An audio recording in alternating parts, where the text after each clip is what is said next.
I put a lot of time into this, and shout out to Masvidal. I mean, I had to bring my A game. He elevated me. He gave me that extra oomph that I needed, in training. So, I'm just blessed to be in this time right now. I know, obviously, you're confident in yourself and you're confident that your striking skills are improving, but I do wonder, as you guys were game planning, was there ever a part where you're like, we could just go knock the guy out. That'd be easy. Absolutely. There's two setups to that right hand that I just envisioned them landing, and that one was one of them. I tried the second one in the first round, but he's a veteran. He's game, and he saw it coming. So I just had to stay composed, and I was going to find it. What was going through your mind during that opening round, right? Because you had the takedown, you controlled him a bit, but it looked like you were being very aggressive on the feet a little bit as well. So how did you feel things were playing out? I was like, it's a whole lot of energy in this building right now. It's a little different than just being in that Apex fighting. It's a little different, but we had to stay composed and go out there and take care of business. Yeah. You touched on the nerves that you felt the first time around especially, right? The short notice and everything that was going on. Did you feel those same nerves tonight against him? I felt nerves, but, not as severe as that one. There was a lot of circumstances, flying all the way across the world, not sleeping the whole time. I truly had only maybe 4 days to try to prepare for that. Going into it with the broken nose, really, really bad bunion on my right foot. And, it was tough for me to deal with. But I still chose, like a champion, I still chose to go in there and defend my title. And, I needed to put a definitive finish on that chapter and flip the page, and I did that tonight. Yeah. Dana was here earlier, and he said you're clearly one of the best in the world right now, on your way to being one of the greatest ever. To hear that type of praise from him, I wonder if it means something to you, because obviously we know the history, right? There were times when maybe he wasn't your biggest fan. So to hear him converted, does that mean something to you? Well, it's just, he's understanding what I set out to do. I have big goals for myself, and, I want to see it truly on Monday, pound for pound. Right now, I'm the best fighter on the planet, and, I just want to see that on Monday. Now, the reward for this victory is you get Colby Covington, it sounds like. I'm just curious, does the idea of that matchup excite you because you'd like to go in there and beat him again, maybe silence him, or is it like, my God, I know what I'm going to have to deal with for, however many months this thing builds up, and do you dread it almost? I've finished really my last 3 opponents. I finished them all. And so right now, it's just, I just need to, take some time and continue to train and get better. But these guys got to show me something, because right now I'm the champion. I'm the most active guy in the division. These guys can't just wait around and wait for me to, call their number. They need to show me something. But I've asked Dana. I fought any and everyone they put in front of me. I never said no. These guys ducked me for years. But I got here and I haven't ducked anyone. And so, like I said, this is like a track meet. I'm so far ahead of these guys. I'm coming around the track, and I'm coming around with vengeance right now. Last thing for me, you said, hey, I don't know how long I'm going to be here, so I want to stay active. I want to get what I can do. Do you have an idea? Is it too soon, or do you know how you feel right now, like when we would see you again, whether it be Colby or somebody else? I feel good, and that's the most important thing. I feel good. I'm just blessed to be here. I'm living in the moment, and that's just where I want to stay. What was it like putting the belt around your father? It was amazing. My family's finally complete, and to have him experience that, especially in front of a crowd like that, and feel that energy, is nothing like it. There's absolutely nothing like it. And then you obviously strike me as someone that the boos don't really get to them. So when you're walking out and you hear all those boos and then you go and do what you just did, does that make this a little more sweet that you did in the state he claims? Yeah, it doesn't make me any difference. I competed in a gym with maybe 10 people wrestling for years, and I've done it in front of a sold-out crowd at the T-Mobile Arena, and breaking someone's jaw. So, boos or chairs, it doesn't really, make a difference to me. I just have to go out there being professional, and I do my job, and that's what I do best. Kamaru over here. Do you think finally, after this performance, that they're going to finally put some respect on your name? Well, that's up to them. That's not up to me. But I just need to continue to do what I do, and that's dominate each and every individual. And that's, my last 3 opponents, and I finished all 3 of them. What else do you think you need to do to be the GOAT of 170 of all time? Because we don't have that image of you getting knocked out that GSP had. I don't worry about that. I take it a fight at a time. If people want to consider me the best then, you know, they can, you know. But as of right now, I do believe that right now, pound for pound, I am the best fighter on the planet. If you finish that second lap and lap the field, would you ever move up for a mega fight at 185? I would definitely, but not if Israel is at that weight. You know, that's my brother. And, you know, like I said, I've said it before, I'd rather 2 Nigerians with belts than 1 with 2 belts. What do you think about Dana saying that UFC Africa is a big possibility in 2020? How much does that get your blood going to be part of that and make history again over there in the motherland? Oh, man, I'm ecstatic. I can't wait. You know, I know there's some things that need, some hoops we need to jump through, but once we jump through them, sign me up. Kamaru, I imagine when you were thinking about this fight in advance of it, possibly the most satisfying way to end it would be to knock him out on the feet in the manner you did. So to actually pull that off, how satisfied are you with this victory? I'm satisfied. You know, that's what I said. I wasn't satisfied with the last one, and I wanted to be satisfied tonight, and I got that. What do you think Jorge goes from here, right? Because he's made himself this superstar, but now he's lost to you twice.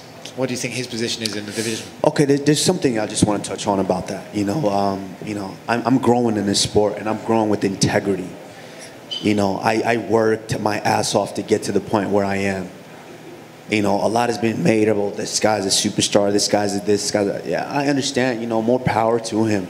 But for myself, I am all those things as well. You know, I just show it in a different way. You know, leading up to this fight, I didn't have to show me flying in on a private jet or this car or that car. I like nice things too, don't get it wrong. But I need to show people that it's important for them to see the work that goes behind it. You know, I worked for all these things. I worked for the chance to deserve all those nice things. You know, I might have not came in a private jet, but I'm damn sure I'm leaving them. If I saw you and Jorge spoke in the octagon after the fight, would you mind just sharing what you said to each other? Just respect. I respect any man that's willing to get in there and share that octagon with me. And he elevated me. He motivated me to get better, and I did. And just respect to him. Would it be fair to say that some of the issues you and him had before this fight aren't necessarily with each other, but perhaps some of the people around each other? Possibly. It's fair to say that. Okay. You said you want to see something from Colby, and I understand what you mean by the division, kind of people sort of wait for their shot. Would you rather not give it to Colby next, knowing that he's just done what Jorge has done and sat out, waiting until essentially you would pick him? I don't worry about these guys. Like I said, you know, my daughter allowed me to go away for 6 weeks to prepare for this fight. And so that's the only person I owe, you know, something to. I owe her a vacation, and I owe her some time to just love on her and be home with her. That's the most important thing to me. But like I said, these guys need to show me something, motivate me to you know, not just stomp feet, motivate me to do something. And you know, once they do that, then, you know, we'll see who's next. Last one from me. Dana White says Nick Diaz is coming back to fight and is entering possibly your division. Any interest? If Nick wants to get in here and deal with this African lion, more power to him. Thanks, Juan. Kamaru over here. Kamaru, I asked Rose this, and I want to ask you this. Trevor Whitman coached both of you guys to big wins. Whose after party is he going to? He's probably going home, going to sleep, because he's got an early flight. But yeah, Rose is, like I've said before, she's a special athlete, and she proved that tonight. How motivating was it to see? I'm assuming you knew that, oh, she just took her out with a head kick in the back, even if you didn't watch it. What was that like before you get out there? No, I saw it, and I saw her train that, and I knew that could land. So I was ecstatic. I was extremely excited for her. I know how much she put into this. And, you know, I'm blessed, and I'm thankful to be able to be at this moment to see her accomplish that. If I'm not mistaken, only 5 fighters in UFC history have ever gotten 13 wins in a row. You have 14. There's only one guy, Anderson Silva, who ever had more with 16. Does a number like that mean anything to you after everything you've done? No, I worry about the next one. You know, if I don't take care of the next one, then I don't get to that number. So I'm worried about the next one and the next one and the next one. And, you know, we'll see what happens. What kind of effect did it have on you, just for your mood, to have Francis Ngannou, the new heavyweight champion, there with you this week? It was great, because if anything popped off in this hallway, if one of y'all want to get lippy, I'm just going to, you know, have him jump in here and clean house. So, yeah, that feeling's great. respectfully. Israel, 2 title defenses, and Ngannou just got his belt. You've got, you're the most dominant African champion in the UFC right now. You still think Ngannou would be the main event over you in Africa? I'm the most dominant champion in the UFC, period. And like I said, next week, I want to see that pound for pound list because I think right now I am the best pound for pound. But when it comes to Africa, how do you deny the heavyweight champion the main event spot? So you guys can argue with him about that. Congrats, man. Thank you. Hey, champ. All things considered, fans back in attendance, your family here, everything. Best performance of your career so far? I mean, the energy was electric. Yeah, I'm like I said, I'm satisfied with that one. And being real for a second, you put him out when he went and hit the canvas. Did it feel good to get some of those extra shots in there? What do you mean, extra shots? What do you mean? Maybe 1 or 2? It was extra shots? The ref didn't pull me off yet, so, I keep going until the ref pulls me off. And, those are super necessary. And I got to say, lastly, you did predict the knockout unembedded with Rose. You called it. Yes, like I said, she's a special athlete, and I'm amazed to be able to watch her perform. And has it settled in yet? Because you're a surefire Hall of Famer. What you're going to wear to that induction ceremony? No, like I said, I don't worry about that. When I'm 50 and I'm sitting in the rocking chair and watching my daughter, do her thing and maybe grandkids, then I can look back and say, man, you know what? I did some pretty cool things. But right now, I'm just taking it time at a time. Congrats. Thank you. Kamaru, Suleiman Falana, BBC Africa. All week, everything that was said was he had the city, he had the crowd, he had the state. But no one mentioned that you had 1.2 billion people supporting you on a continent somewhere else. How big a win was this for you today? Knowing fully well that you're not only the first African, but every time you step into that octagon, you represent the most populous black nation in the world.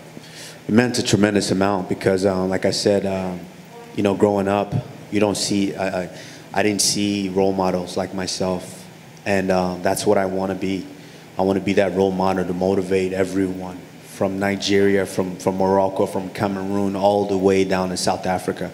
I want to motivate them and let them know that, hey, this can be done. So this one was extremely satisfying for me tonight. You said there are only 2 fighters that you feel like you didn't take their soul. Do you feel like you took your soul tonight? Was this a baptism? I had to go out there and I definitely blessed them. I did. I blessed them. He pushed me. He motivated me to come out there and do what I did tonight. And I'm just happy and I'm just blessed. So you come across as a tough guy, but I found out today that you're daddy's boy. Did you plan to actually have that belt wrapped around his waist, or that just was something Absolutely. You envision it in your mind, and the crazy thing is you just can't wait to see it all unfold. And when it's actually unfolding, it's a surreal moment. So I'm blessed to be living in this moment right now. A couple more from me. We're Africans, and our parents work a lot. They're barely there when we have school events or athletic events. You're a father now. Your daughter's based in Florida. You're training in Colorado. Are you going to be moving to Colorado full time? And does that mean you move your daughter to Colorado with you, or are you going to be shuttling back between Colorado and Florida? For now, I'm just going to be doing back and forth because I don't want to just move my daughter like that. She's got roots, and I need to see those sprout first. So we're just going to keep doing what we're doing for now. I mean, it's working. Last question. Trevor Whitman pulled a double shift today. What are you guys getting him? Well, I mean, Trevor riding clean now, so. No, amazing coach, great individual, and it shows. We love to work with him, and he loves to work with us, and it all shows out there tonight. Congratulations again, and you are definitely the pride of Africa. Thank you. Naija, I don't tear them. We don't deva Karilas. Kamaru, just right here. To have Jorge, after everything he said in the lead up to the last fight and this, say, no excuses, he had my number, he's the better man. What does that kind of mean to you? It's satisfying. I wanted to be satisfied tonight. You know, like when I compete against another man, I want to be satisfied in knowing that that man respects me for what I do. And, you know, that's all it is. I'm satisfied. Are you satisfied with the first win over Colby, and maybe that's why you're not as keen to chase that feeling with the rematch? I broke the kid's jaw. Like, I mean, how satisfying can you be after that? So, you know, I'm not really worried about any of these guys. Like I said, I've lapped the field. I'm coming around, and I'm coming with a vengeance. So, you know, they have to show me something, motivate me. Jorge, I wasn't satisfied. He didn't, you know, so he still motivated me, gave me that extra oomph. So I just want these guys to show me that. And, you know, like I said, I've fought everyone that's been put in front of me. You know, these guys all ducked me for years. And I just came through, and I came through like a Miami hurricane.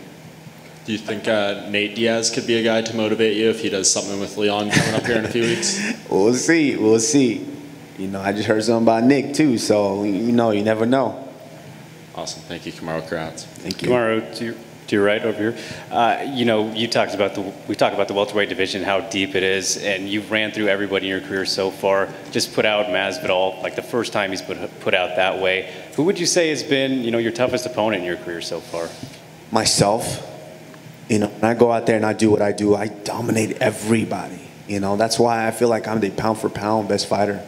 I dominate everyone. And so, you know, as long as I'm in there and I'm present, you know, I go out there and I do my thing and I dominate everyone. Congratulations. Thank you. Kamaru, first of all, congratulations on a historic performance. You're the man they built this card around, and this is actually the third time in your career that you've headlined a card with 3 title fights. What do you think that says about how the UFC values your star power? Is this the third one? The first one doesn't really count. I was in the main event. John Jones. Mistake. Yeah. So, you know, Dana sees what I see. You know, it's kind of tough. You know, I know a lot of people want to put me in this box. They want me to talk the trash and do the whole this and show Rolls Royce and the private jets, even though I can afford those things. You know, I don't necessarily need to show that. I want to show the hard work that it took to get here. You know, I want to show all those kids that are watching me. And, you know, nowadays that's the problem is everyone sees that. They see the private jet, they see the Rolls Royce, and they don't see the work that goes into getting that. They don't know how to get that. You know, that's important for me to show how to get that. And, you know, like I said, I didn't necessarily fly here in a private jet, but I damn sure I'm leaving on one. And last one from me is you heard the boos coming from the fans during the week. However, they definitely turned into cheers after you secured the victory. Can you just describe how that made you feel? The electricity was incredible. Boos or cheers, it doesn't matter. You know, they just wanted to see violence tonight, and I gave them that. So you're welcome. Thanks, Kamaru. Thank you.